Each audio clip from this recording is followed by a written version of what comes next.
Hoy compreenderemos de maneira profunda, ótima e ampla por que Deus ha pedido para construir em tabernáculo. Veamos.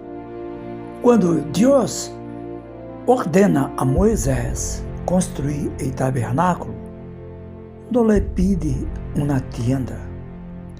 Ele está resolvendo um grande problema.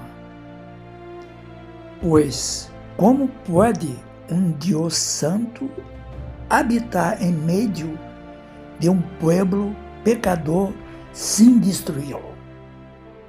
O tabernáculo era isso, não uma casa para Deus, sino um caminho organizado para acercar-se a Ele.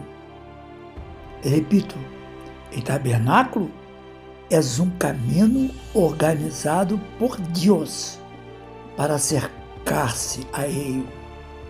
Não foi isso que um dia Deus ha hecho com Jesus, que acercou-se a nós outros para ser o caminho para chegar à presença de Deus?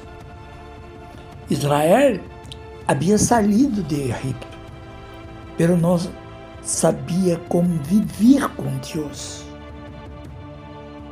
A gente no mundo é assim.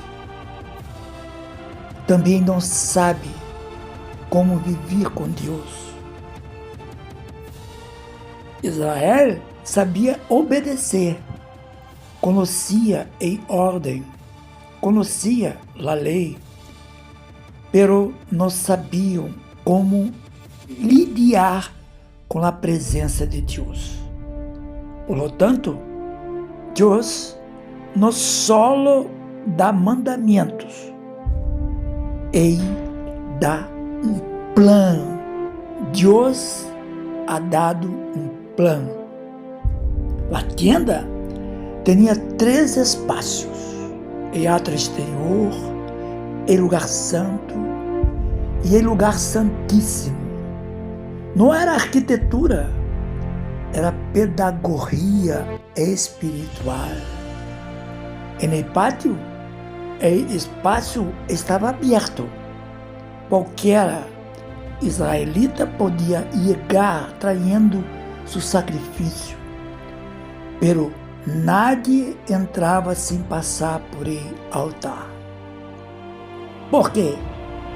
Porque o altar ensinava uma verdade fundamental. O principal problema del hombre não é a falta de fé, sino a culpa. Explico.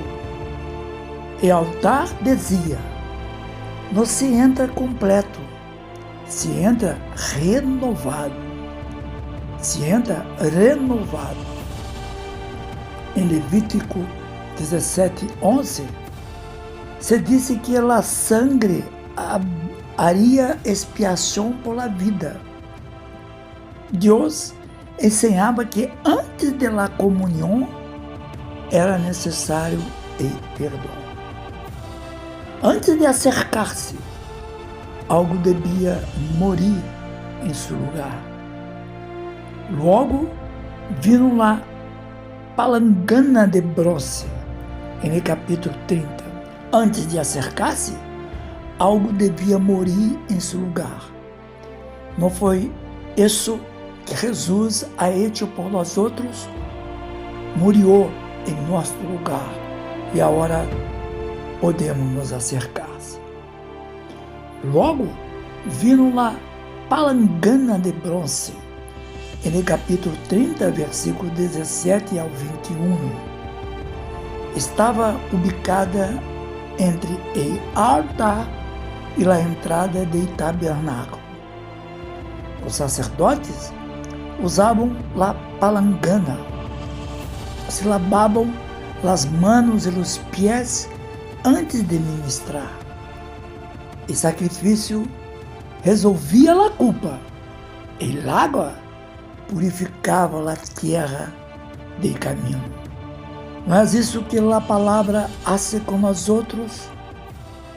Lava nossa alma, purifica para nos dar condição de estar na presença do Senhor. Porque perdonado não significa automaticamente purificado. Deus não só quer cambiar o destino do homem, Ele quer cambiar seus hábitos e comportamentos. Não é isso que hoje temos em nossas vidas? O Senhor ha cambiado nossos hábitos e comportamentos e sigue sendo. Estamos nesse processo. Não só quer quitar nosso pecado com a contaminação que o pecado deixa em nós outros. A partir de então, não todos entrarão, só os sacerdotes. E aqui é importante dizer que Moisés não era sacerdote, sino profeta e líder. Pero a adoração não passava por ele. O sacerdote foi dado a Arão e seus filhos, segundo Êxodo 28. Isso nos ensina que a intimidade com Deus não provém da amistade nem de carisma, sino de um chamado específico. Deus não aceita o acesso como nós outros queremos, sino como Ele o estabelece em sua palavra. E no lugar santo não havia ventanas. A luz do deserto do sol não entrava. A única luz que provenia era a de candelabro, a menorá, segundo Êxodo 25, 31 a 40. E candelabro era um candeleiro de ouro com 7 lâmpadas.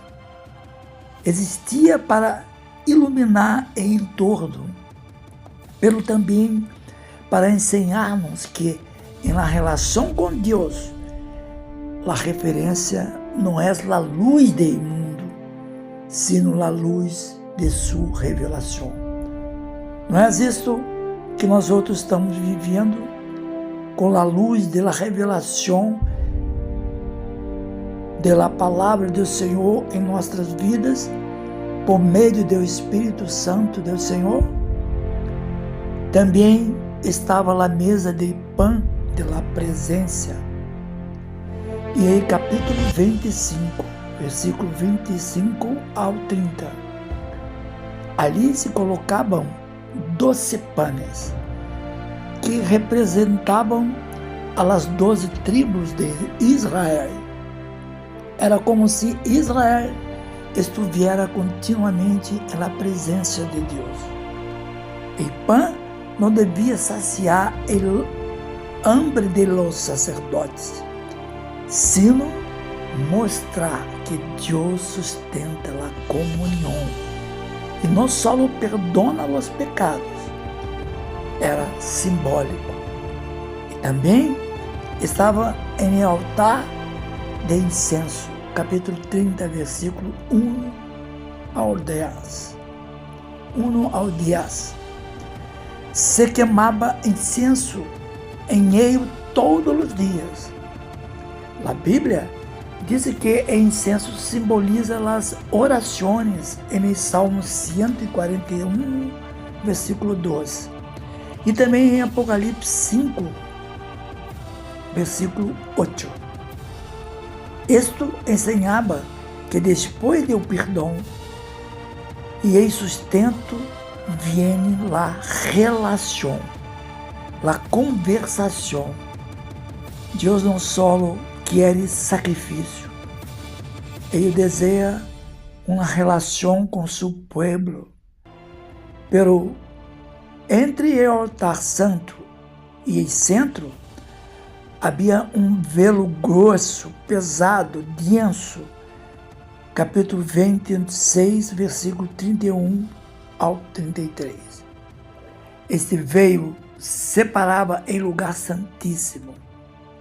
E aqui vem a pergunta: podia Moisés entrar em um lugar santíssimo? Não, nem Moisés, nem Arão, em um dia qualquer.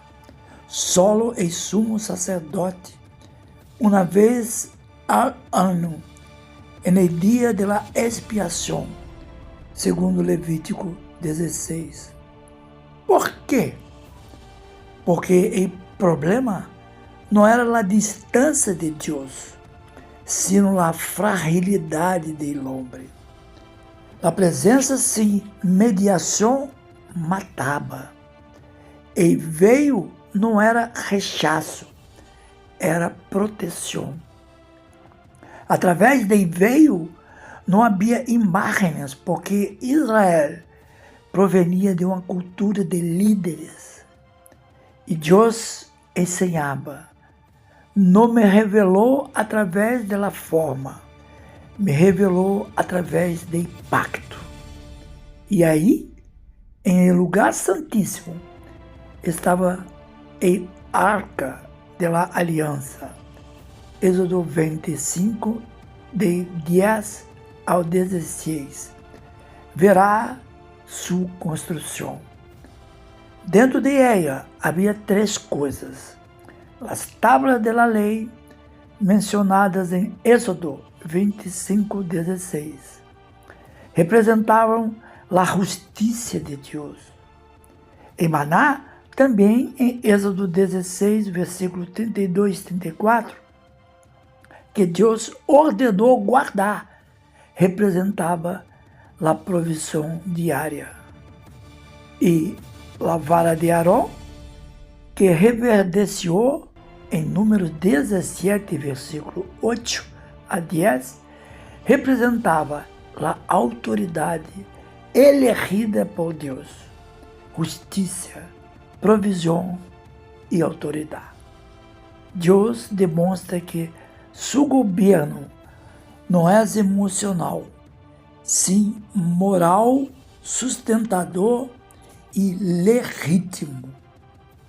Dentro da arca estava o propiciatório, mencionado em Êxodo 25, versículo 17 a 22.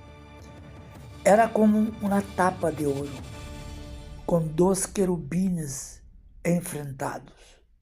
Era uma espécie de trono invisível. Aí se depositava sangue uma vez ao ano. E sumo sacerdote traía esta sangue e la oferecia como sacrifício sobre o propiciatório, depois de sacrificar um animal por o povo. O propiciatório ensinava algo profundo. A lei estava dentro da arca, pero a sangue permanecia sobre ela. É como se Deus dijera: mi justiça é real, pero mi misericórdia é maior. Ahora bien, ¿por que tantas capas en el tabernáculo? ¿Por que cortinas, pieles cobertas? Porque era necessário proteger a presença, não de Deus ao pueblo, sino de pueblo a Deus. Por fora, o tabernáculo estava hecho de pieles, nada ostentoso.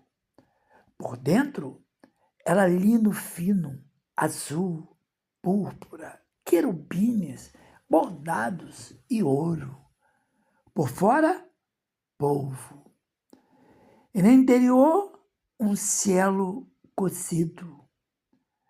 Isto nos ensinava que Deus nos revela através da aparência, sino através do contenido. Não habita em brilho, habita em ordem.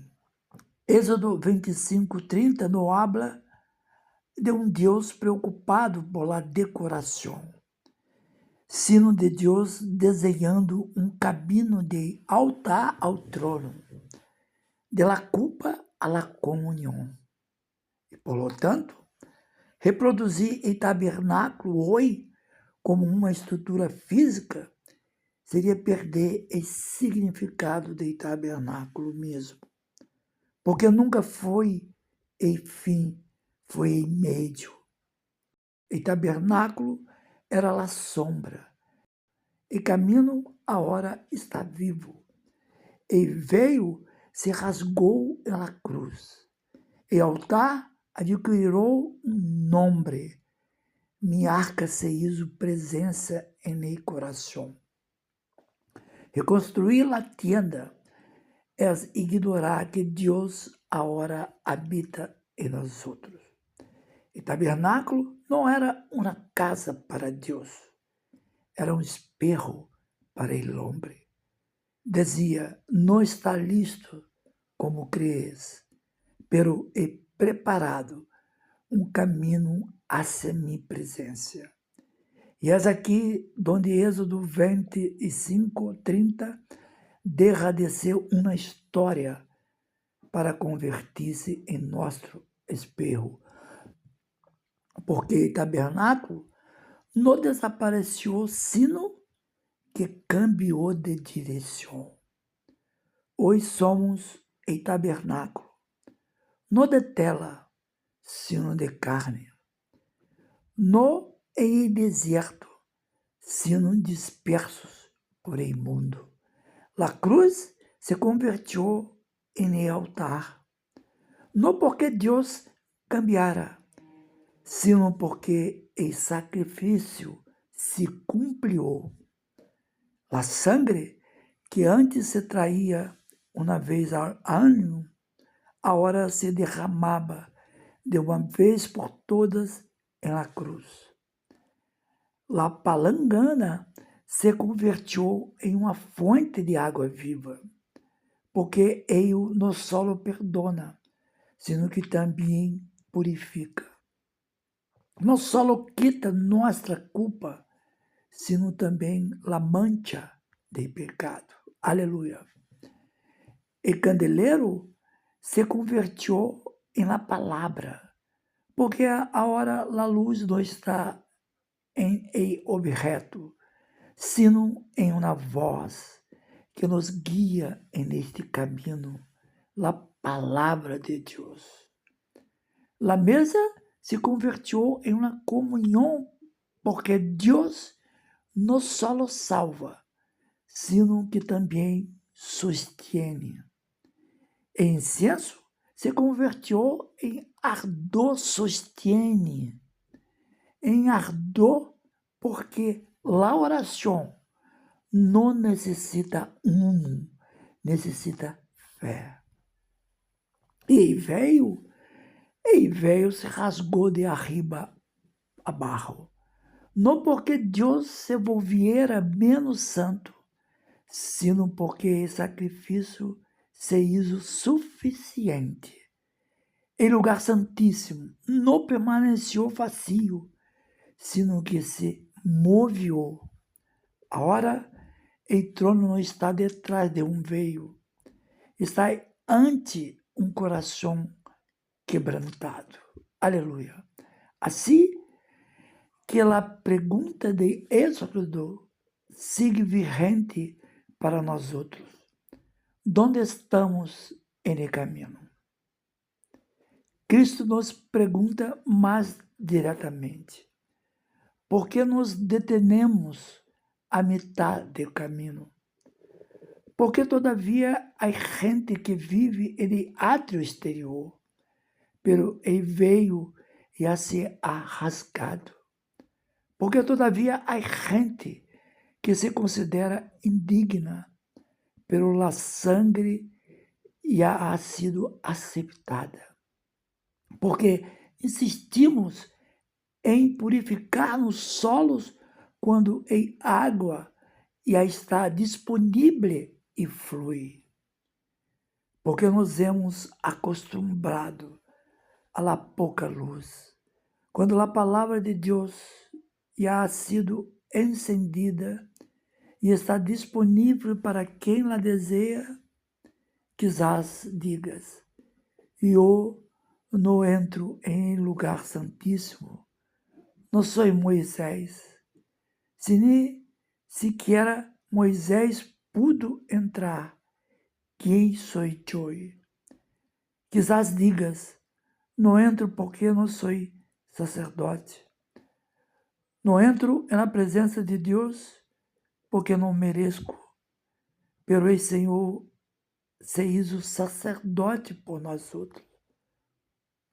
Quizás também digas, não entro porque é pecado, pero por isso o altar estava delante do trono. O tabernáculo nos ensina que nadie chega sem sangue. E Cristo declara, la sangre já ha sido oferecida. O tabernáculo dijo, e la cruz disse, puedes venir. Não é que Deus esteja distante, sino que el hombre se ha quedado a mitad de caminho, culpando a outros, lo qual já se pagou com sangue. Não é a falta de acesso, sino el temor a sua presença. E quizás hoje Deus repite o mesmo mandato que deu em el Sinai. Hazme um tabernáculo. Solo que agora não habla de cortinas, piel, púrpura ni ouro. Habla de personas, habla de corações, porque o Éxodo não termina em deserto, apunta a Cristo, a Yeshua HaMashiach. E Deus que uma vez habitou em uma tienda, hoje habita em coração do crente. Que Deus te bendiga, em nome de Jesus. Shalom.